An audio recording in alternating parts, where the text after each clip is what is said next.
Olá. Há 30 anos, no final de fevereiro de 1994, o presidente Itamar Franco enviou para votação no Congresso Nacional uma medida provisória que criava a Unidade Real de Valor, a URV. Era uma espécie de moeda fictícia.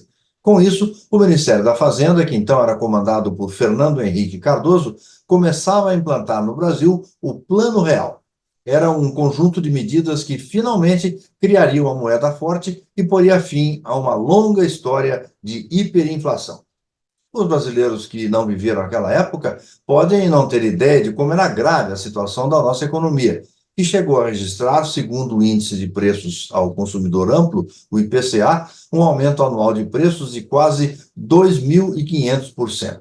Eu vou repetir, 2.500%. Só como comparação, a inflação de 2023, o ano passado, foi de 4,6%. Esse programa Diálogos no Espaço Democrático é dedicado a lembrar e a comemorar aquele grande evento. E para isso, nada melhor que conversar com um dos pais do Plano Real, o economista Pércio Arida. Graduado em Economia pela Universidade de São Paulo, Pércio Arida tem doutorado na área pelo Instituto de Tecnologia de Massachusetts, o MIT, e foi pesquisador no Instituto de Estudos Avançados de Princeton, no Centro Brasileiro de Estudos da Universidade de Oxford, no Instituto Smithsonian, em Washington, e na Blavatnik School of Government, também da Universidade de Oxford. Ainda no campo acadêmico, Arida lecionou na Pontifícia Universidade Católica do Rio de Janeiro e na própria USP. Junto com o economista André Lara Rezende, ele defendeu em artigos e palestras um conjunto de ideias de combate à hiperinflação que acabou conhecido como Proposta Larida. É a junção dos nomes dos dois economistas, né? Essa proposta, anos depois, serviu de base ao Plano Real. Naquele período, Pércio Arida foi presidente do BNDES e do Banco Central. Ele também teve extensa carreira no setor privado, ocupando cargos de direção em instituições como o Unibanco, o Brasil Warrants, o Opportunity, o Itaú e o BTG.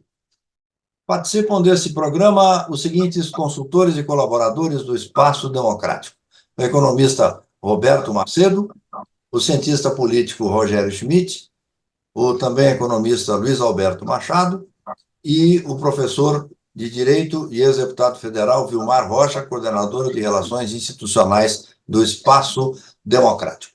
Doutor Pércio Arida, seja muito bem-vindo ao Espaço Democrático. Sou eu a lhe agradecer e agradecer todos os demais participantes aqui. Doutor Pércio, o professor Roberto Macedo nos disse aqui numa reunião anterior que na opinião dele, a criação da URV e do Plano Real mereciam ganhar o Prêmio Nobel de Economia, até pela surpresa que foi a utilização daquele instrumento. O senhor podia nos contar para a gente, por favor, como é que nasceu a ideia da URV?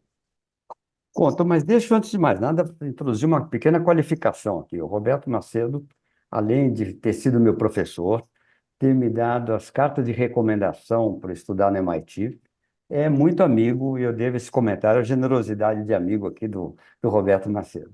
É, a ideia surgiu de conversas com André Lara Rezende, quando nós dois éramos professores da Católica do Rio de Janeiro. Eu tinha dado aulas na USP antes, depois eu mudei para o Rio, quando da formação ali do mestrado na PUC-Rio, e naturalmente era a grande questão que se colocava. Na verdade, existiam três grandes questões naquela época: a questão da dívida externa. Nós publicamos um livro, aliás, fui eu que organizei o livro, inclusive, chama Dívida Externa, Ajuste e Recessão. É, Depois tinha a segunda questão, que era crescimento econômico, que nós achamos que estava intrinsecamente ligado ao problema da inflação, e o terceiro é a inflação, propriamente dita, que já era um problema que vinha desde a década de 70, né? Estamos falando isso do começo da década dos anos 80. André e eu escrevemos vários papers juntos, e surgiu das conversas a ideia de escrever esse que depois virou denominado como Plano Larida, né? Por conta de uma conferência em Washington sobre estabilização.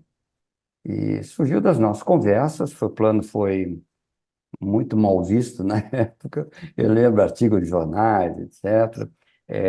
Alguns economistas o apoiaram na época, eu lembro inclusive do Mário Henrique Simons, assim, um pouco para minha surpresa, o apoiou decididamente naquela ocasião, mas como um todo foi considerado algo heterodoxo e como tal era mal visto, né?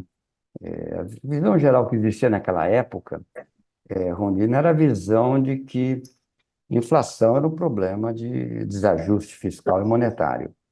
Se fizesse uma política fiscal dura, uma política monetária dura, a inflação cairia e o chamado indexação era, digamos, um detalhe menor, um complicador do processo, mas essencialmente tinha que se atacar os fundamentos, essa era a ideia. Professor Roberto Macedo, quer começar nosso diálogo? Ô, Pércio, eu gostaria de saber se algo semelhante foi adotado em outros países do mundo, se vocês fizeram um levantamento disso. Não, que eu saiba, nunca teve nada remotamente parecido. Existiu na Hungria, em 44, o Dombos, que depois me chamou a atenção, depois de ter escrito o paper, me chamou a atenção, algo chamado pengo fiscal, que é uma espécie de UFIR, que usava para se denominar certas transações. Era uma unidade de conta para fins puramente arrecadatórios, né? Mas não tinha muita semelhança, não, tinha uma remota semelhança. É que nosso entendimento era que o problema da inflação brasileira era diferente dos demais problemas de inflação. Quando a inflação é muito baixa, digamos até 20% por aí, basicamente você tem um problema tradicional, que é a política fiscal e monetária, né, para resolver o problema. Quando ela fica mais alta e você começa a ter mecanismos de indexação, você tem duas variantes. Ou a indexação endógena, digamos assim, os próprios agentes se protegendo da expectativa de inflação, ou ela é exógena, no sentido do governo fixar leis que determinam que salários, ou salário mínimo, ou certos impostos, etc., são indexados. Entendeu? Brasil tem uma trajetória em que os dois tipos de indexação meio que se sobrepõem, mas inicialmente a indexação foi dos impostos, né? Depois foi para o mercado financeiro e, por último, chegou o contrato salarial. Se você olhar em Israel, por exemplo, é o único país com indexação parecida com a brasileira, de certa forma, a ordem foi a contrária. Começou do sindicato, né? Terminou, digamos, nos impostos por último. O que traduz, evidentemente, é um regime democrático, o Brasil tinha um regime autoritário, etc. Mas havia algo meio único no caso brasileiro, que era essa prevalência da indexação exógena, baseada em reajuste pleno de acordo com a inflação passada. Isso aconteceu também na Itália, mas era restrito aos sindicatos, não pegava a parte fiscal. Acho que no caso brasileiro você teve uma indexação exógena muito mais proeminente que em Israel ou no caso italiano. Isso deu uma característica diversa ao processo inflacionário brasileiro. Tem também uma diferença importante nos arranjos financeiros, né? Nos arranjos prevalentes em Israel e na Itália, por exemplo, moeda era muito diferente de títulos, né? No Brasil, o que você chama moeda, na verdade, eram as aplicações do antigo CDI, né? Chamado overnight, né? Que, no fundo, faz com que o conceito de moeda, o conceito de títulos públicos fique quase indistinto, né? Daí veio a ideia da moeda indexada. Então, tinha algumas diferenças assim, substantivas entre Brasil e os outros dois únicos casos que nos pareciam mais ou menos assim, similares. Então, havia a percepção que havia algo singular aqui. A visão convencional era que ia combater a inflação apenas com meios monetários e fiscais, evidentemente não valia, por causa da indexação. Como a indexação era diferente de outros lugares, precisa pensar uma solução alternativa. Curiosamente, a libertação, quando a gente teve a ideia de uma inflação puramente inercial, predominantemente inercial, é que abriu a criatividade para ter uma terapia nova, entende? Você inventar um outro conceito, um conceito que não existia, para intelectualmente avançar na direção de algo que era muito diferente do que jamais foi tentado, né?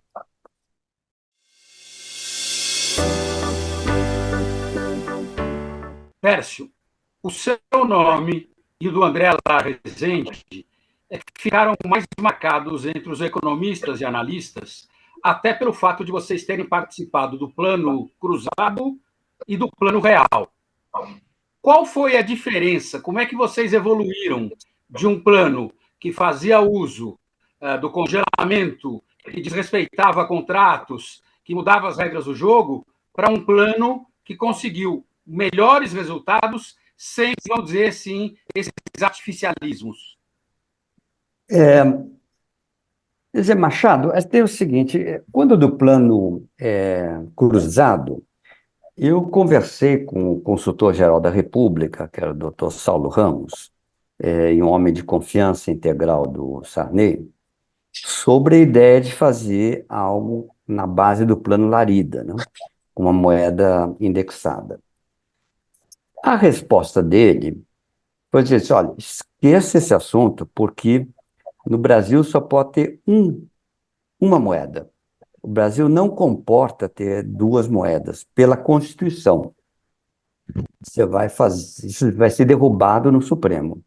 Não adianta nem tentar. Digamos, o plano B, que era muito inferior, era tentar fazer algo parecido com o que Israel havia feito em 85, né, um ano antes. Era basicamente um congelamento temporário de preços dos salários, com base num acordo com uma central sindical, algumas regras para mudar contratos, seguido de uma forte contração fiscal e uma política monetária bastante apertada, digamos assim. Esse era o plano B. Por uma certa ingenuidade nossa, nós tentamos com o fato que tinha eleição em outubro, né? E o Cruzado foi lançado ali no começo do ano. Então, para os políticos, a tentação de estender o congelamento por muitos meses ficou, digamos assim, irresistível. Os gastos públicos aumentaram, em vez de diminuir. Foi introduzido um gatilho salarial de última hora no plano. Enfim, hoje, em retrospecto, o plano foi quase natimorto, né? Nasceu já errado. E não foi possível ajustar as políticas fiscal e nem monetária, né? O Banco Central não tinha independência para subir a taxa de juros, né? Então, foi uma experiência, de um lado, mal sucedida, mas, por outro lado, eu estou convencido que o Cruzado teve uma influência na performance da economia brasileira muito grande, porque ele fixou no imaginário coletivo a ideia que era possível, ainda que temporariamente, parar o processo inflacionário. Entende? Isso fez com que, depois do Cruzado, fossem lançados uma série de outros planos, recorrendo a congelamentos, né? Tem o plano Bressa, tem o plano Verão, plano Collor, que nem precisava de congelamento, que tinha toda a liquidez, também tinha congelamento nele. Plano Collor 2 tinha congelamento também. Sempre na ideia de que você precisava de um congelamento para segurar a inflação. Isso fez com que a inflação brasileira, do Cruzado até, digamos, o período Marcílio, foi o período depois que o Collor desistiu dos planos de estabilização, tivesse uma dinâmica que não tinha nada de inercial. Era uma dinâmica expectacional pura. O empresário sabia que, se a inflação subisse, ele teria que enfrentar um congelamento, ele tinha que entrar no congelamento com o pé direito, digamos assim, Para isso, ele aumentava preventivamente os preços e, de fato, quando a inflação subia, os políticos queriam, por toda a lei, fazer outro congelamento, porque era a maneira de manter sua popularidade. Então, a dinâmica era expectacional e quase que uma profecia que se autorrealizava, entende? Entre um plano e outro, se você olhar, a inflação acelera exponencialmente entre um plano e outro, entende? Com exceção do plano Collor, claro, tirou toda a liquidez da economia, mas quando a liquidez voltou, ela voltou a acelerar do mesmo jeito, entende? Então, curiosamente, no período Marcílio, que foi o período chamado de bom senso, ele falou, não vou fazer congelamento, não vou fazer plano nenhum, etc, etc. Ela perdeu esse caráter expectacional, passou a ser um caráter inercial de novo. É uma certa ironia da história, mas as condições do Larida voltaram a prevalecer depois do fracasso dos vários planos, entende? De congelamento. E aí tornou-se basicamente, ou primordialmente inercial, e tornou possível a aplicação de ideias. Só que no caso do Larida, eu, gato escaldado, já tomei providências e conversei com um amigo meu, que é professor do Direito Econômico do Lago São Francisco, o Tadeu de Chiara, que tinha trabalhado comigo no Unibanco, inclusive. Eu sempre brincava com ele que é o único economista que sabe, o único advogado que sabia usar uma HP direito, entende? Ele era bom de conta e tal. Aí eu falei, bom, mas, Tadeu, o problema é esse, eu preciso fazer um jeito de parar de pé. E ele escreveu a minuta, digamos, de criação da URV. Quando saiu da URV, o Saulo Ramos escreveu uma crítica muito ácida no jornal, ele fez uma réplica, como se ninguém sabia que era ele que tinha escrito o texto original, ele fez uma réplica, e o Saulo Ramos parou a ofensiva, possivelmente porque o Sarney virou aliado do Fernando Henrique, queria aprovar o plano, entende? O fato é que, juridicamente, na versão do Plano Real, que era uma moeda só virtual, ela não tinha poder liberatório, foi juridicamente factível, né? Mas foi um percurso interessante, porque a dificuldade legal de implementação impediu que fosse adotado 8 anos antes, né?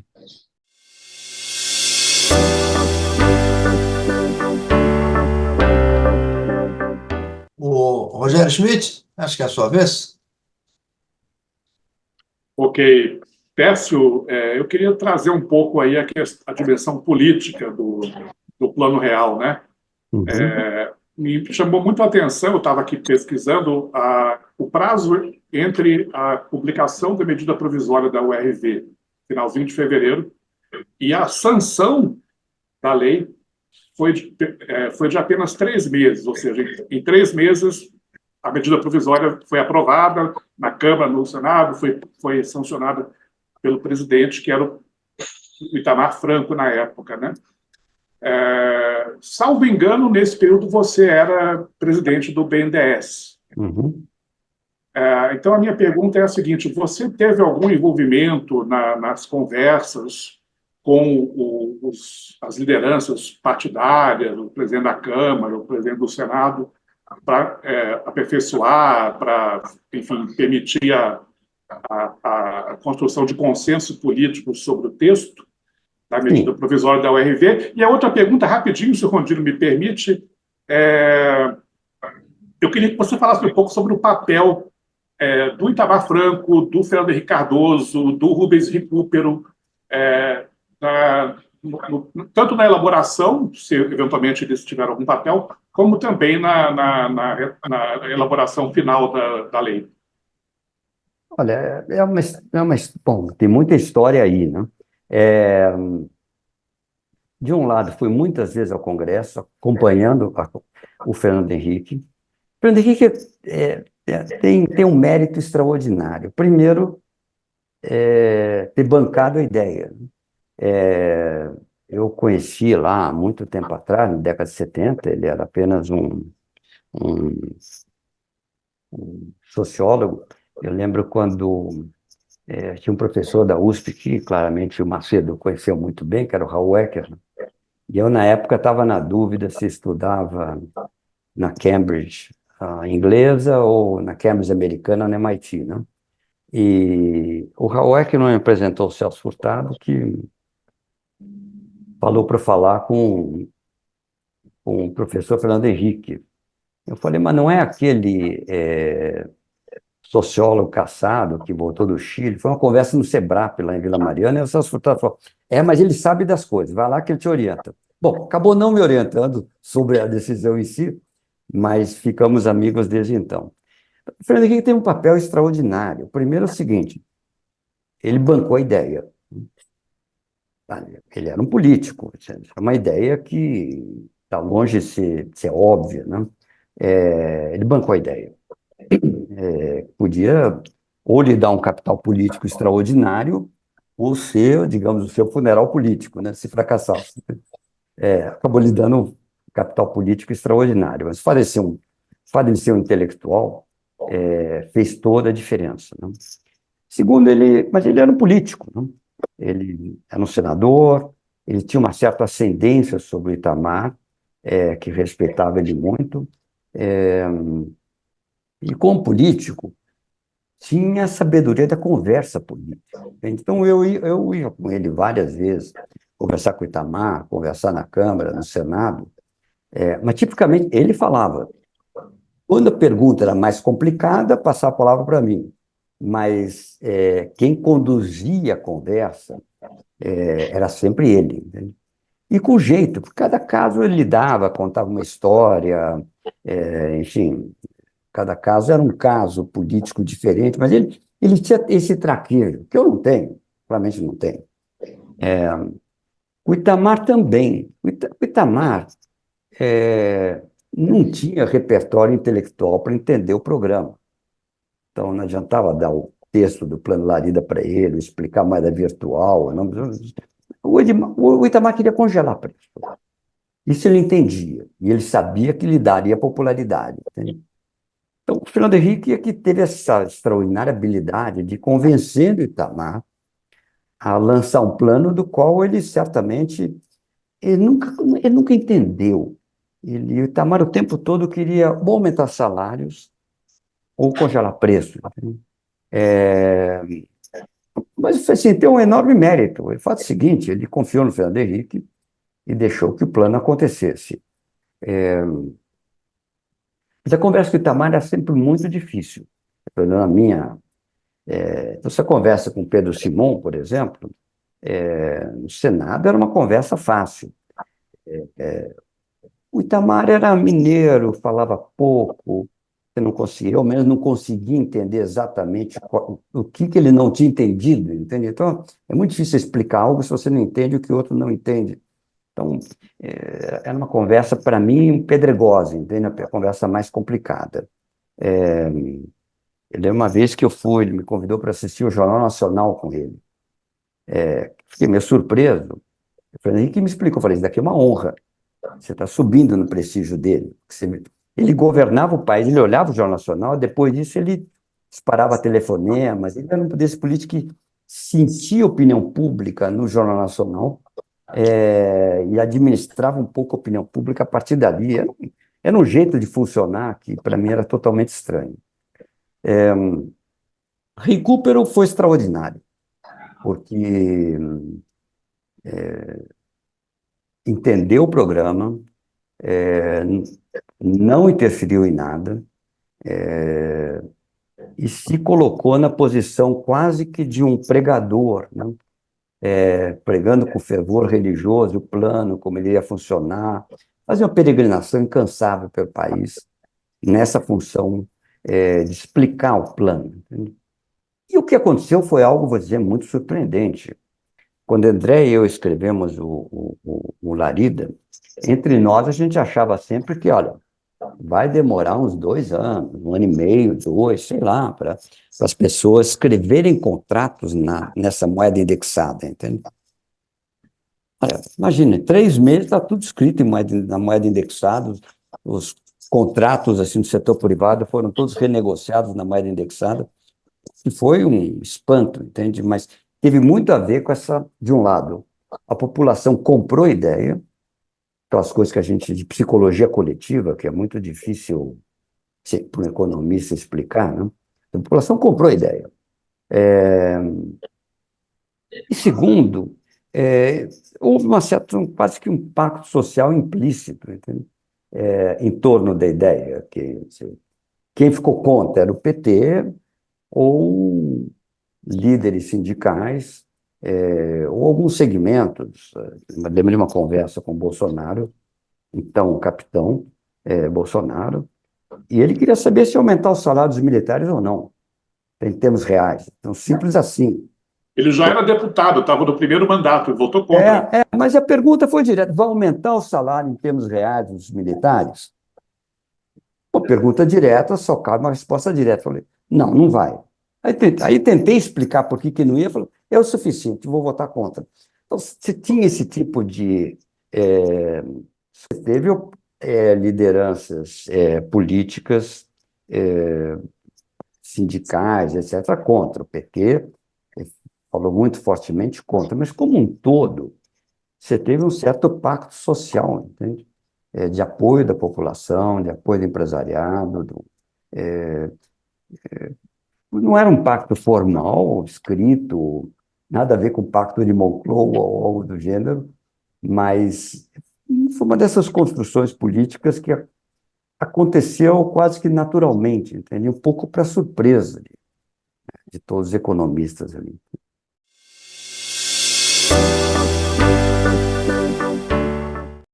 O professor Vilmar Rocha. Olha aqui, na verdade, nós tivemos 2 momentos de transição no Brasil naquela época. O primeiro foi uma transição política apenas, que foi a formação da aliança, da formação da Frente Liberal, da qual eu participei diretamente. Fizemos uma aliança com o MDB e elegemos o Tancredo e as consequências daí para frente. Foi um pacto político, diferente de Moncloa, né, como você disse. Sim. Em 93 e subsequente, aí sim, houve um pacto social, político e social e econômico mesmo. A maioria destas forças aprovaram o plano real. Houve uma conjuntura muito política, viu, Rodrigo, Rogério? É o seguinte, a concertação política, a aliança, em 94, mas ela começou a se esboçar antes, entre o PSDB e o PFL, foi uma concertação muito bem governada, que propiciou a aprovação de todas as matérias do Congresso rapidamente. Com mais um fator, é que naquela época as medidas provisórias podiam ser reeditadas, não havia limites. Várias medidas provisórias daquela época foram reeditadas por 2, 3, 4 anos. Isso era uma facilidade imensa de engenharia política, de transação. Né? Mas o certo, ao fim e ao cabo, e você é um dos autores disso, um dos principais, é que deu certo. Nós passamos a ter uma moeda, uma nação, um país que não tem uma moeda, não é uma nação, não é um país, não tem fidúcia, não tem. Né? Então foi uma coisa extremamente relevante e que aos trancos e barrancos a gente mantém até hoje, 30 anos depois. A minha pergunta é assim. No prazo de 5 a 10 anos, que eu considero de médio prazo, eu não acredito que nós vamos ter uma ruptura institucional. Não. Nós vamos ficar aí com a Constituição em vigor, administrando esses conflitos políticos, essa disfuncionalidade, essas coisas entre os poderes, mas não teremos uma ruptura política. Do ponto de vista econômico, eu pergunto o seguinte: hoje nós temos as condições postas, baixa inflação, Banco Central independente, queda dos juros, uma boa reserva internacional. Eu pergunto o seguinte: essas condições de hoje, dá para a gente acreditar que a médio prazo a inflação não vai voltar no Brasil, não vai sair da meta, não vai extrapolar a meta, o que é razoável? Olha, eu acho que a questão, primeiro, é intrinsecamente ligada à permanência do sistema democrático. Porque, foi a questão de outra forma. A inflação, o número oficial de inflação em 1970 era 12% ao ano. O número informal era algo como da ordem de 20% ao ano. Em 1980, 10 anos depois, ela já era 100% ao ano. Olha, num sistema democrático, se ela passasse de 12 para 100, pode ter certeza que o governo já está caído, porque a insatisfação popular é enorme. Então, acho que assim, o grande sustentáculo hoje da estabilidade de preços é a opinião pública. É o fato que no regime democrático, o presidente que deixar a inflação correr solta, digamos assim, não vai ser reeleito. O partido dele vai se dar mal na eleição. Então, hoje você tem uma situação. O Banco Central é um bom exemplo disso. Hoje o Banco Central é independente, mas se você olhar a atuação do Banco Central de 94 até agora, até antes da independência, o Banco Central, na prática, tinha uma independência de fato. Entende? Por que tinha uma independência de fato? Porque ele falou: peraí, se eu interferir e a inflação volta, não dá para fazer. Então, virou uma área meio que quase que autônoma do desejo do presidente. Né? Olha o que a gente viu nesse começo do ano, aqui, começo do governo, o presidente Lula atacando o presidente do Banco Central, esse cidadão não foi eleito, etc, etc. O que aconteceu? Terminaram comendo churrasco juntos na alvorada no final do ano. Então, a pressão para tirar o presidente do Banco Central desapareceu. Porque o Lula sabe que se deixar inflacionar, ele está politicamente morto. Ele e qualquer presidente. Então, supondo que o regime democrático continue, que é o que eu espero e desejo, eu acho que as condições para estabilidade de preço estão meio que dadas, entende? Claro que o Brasil tem hoje inúmeros outros desafios, né? Tem desafios de crescimento econômico, pobreza, etc. Tem desafios institucionais. Basta lembrar, Mário, você como deputado lembra bem, sabe bem a diferença. O Plano Real foi feito com medida provisória. Imagina hoje, tem que ser uma emenda constitucional, entende? Porque tudo. Então, existe um processo de empoderamento digamos, do legislativo, um processo de judicialização da política. São coisas que estão tornando o país muito disfuncional. Entende?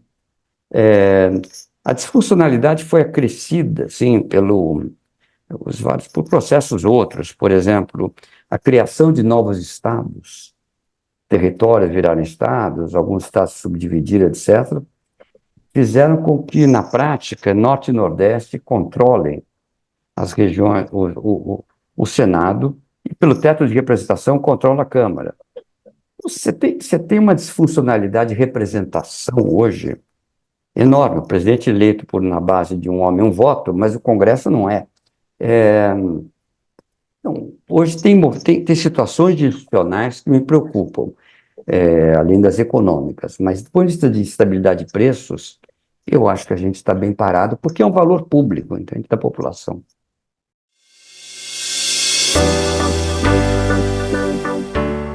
Doutor Pércio, eu fiquei com a curiosidade, aí você citou algumas resistências no Congresso, resistências à implantação do plano. Eu fiquei com uma curiosidade do ponto de vista interno ao governo naquela época. Se a memória não me falha, me lembro de até que houve um conflito entre o presidente Fernando Henrique e o então ministro do Trabalho, que queria aumentar o salário mínimo, coisas do gênero.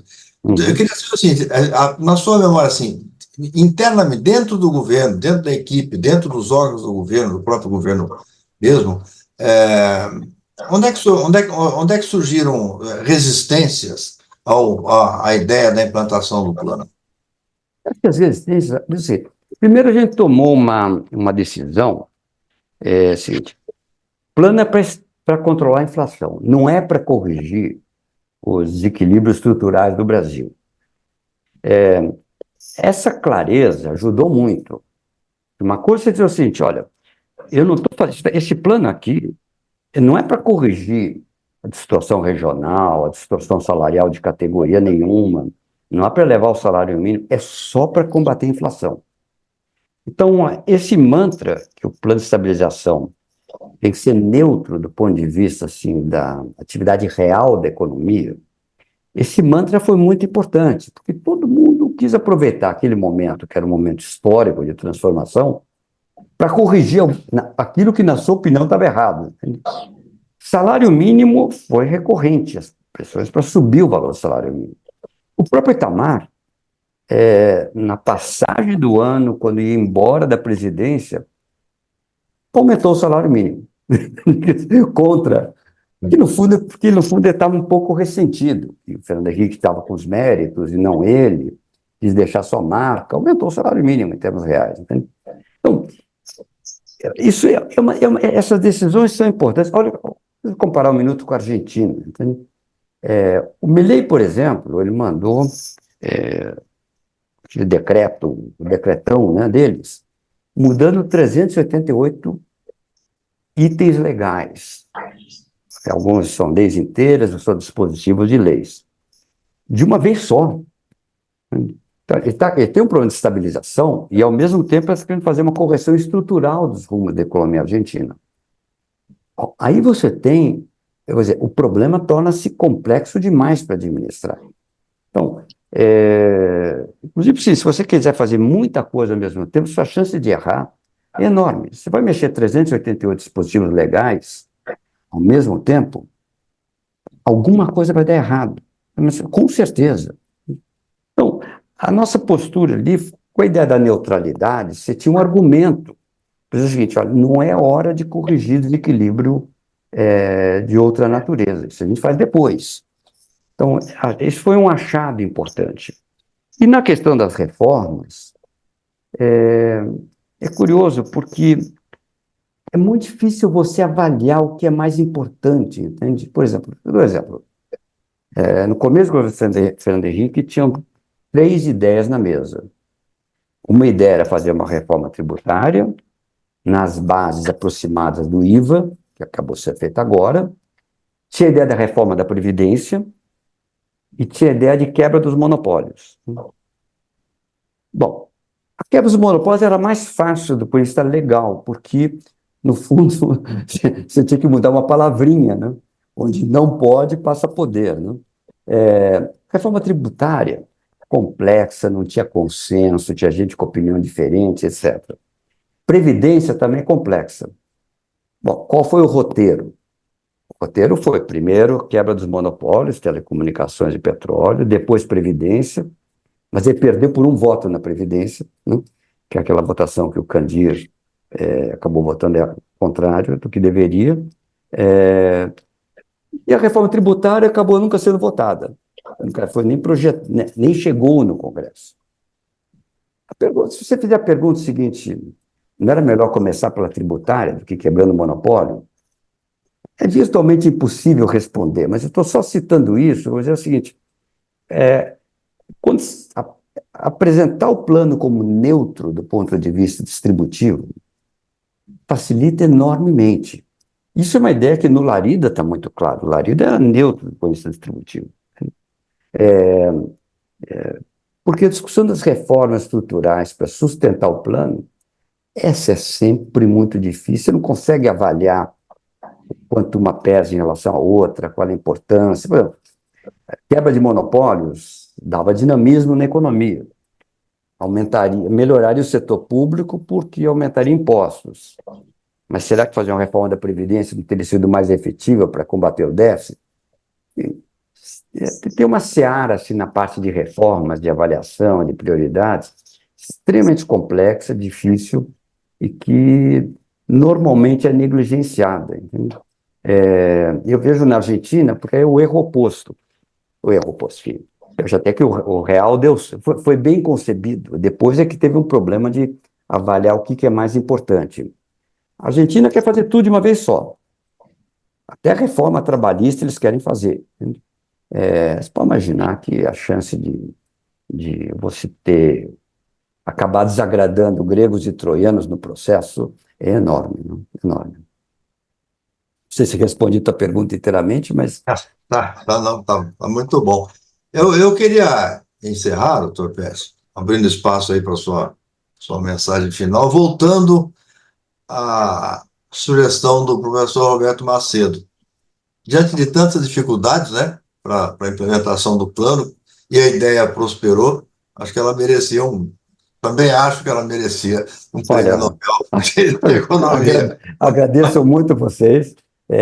Para mim foi a experiência toda é uma experiência absolutamente única. Você formular uma teoria, juntamente com o André Lara Rezende,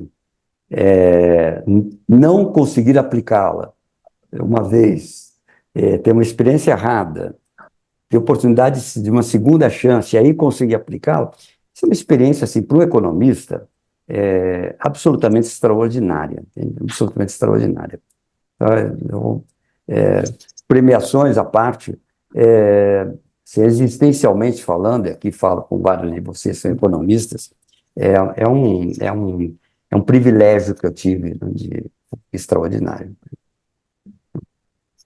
Então, peço, foi uma alegria para todos nós aqui. Alegria minha, agradeço muito vocês e o convite aqui do professor Macedo, a presença de todos vocês. E me envia uma cópia quando ficar pronta aqui da nossa conversa aqui, tá Sem bom? dúvida, sem dúvida. Isso vai gerar um programa interessantíssimo. Mas agradecendo mais uma vez pela alegria e a honra de participar conosco desse diálogo no Espaço Democrático. Agradeço aos companheiros aí que nos auxiliaram nessa conversa e, como sempre, agradeço a você que acompanhou esse programa até aqui. Muito obrigado. Até o próximo diálogo no Espaço Democrático.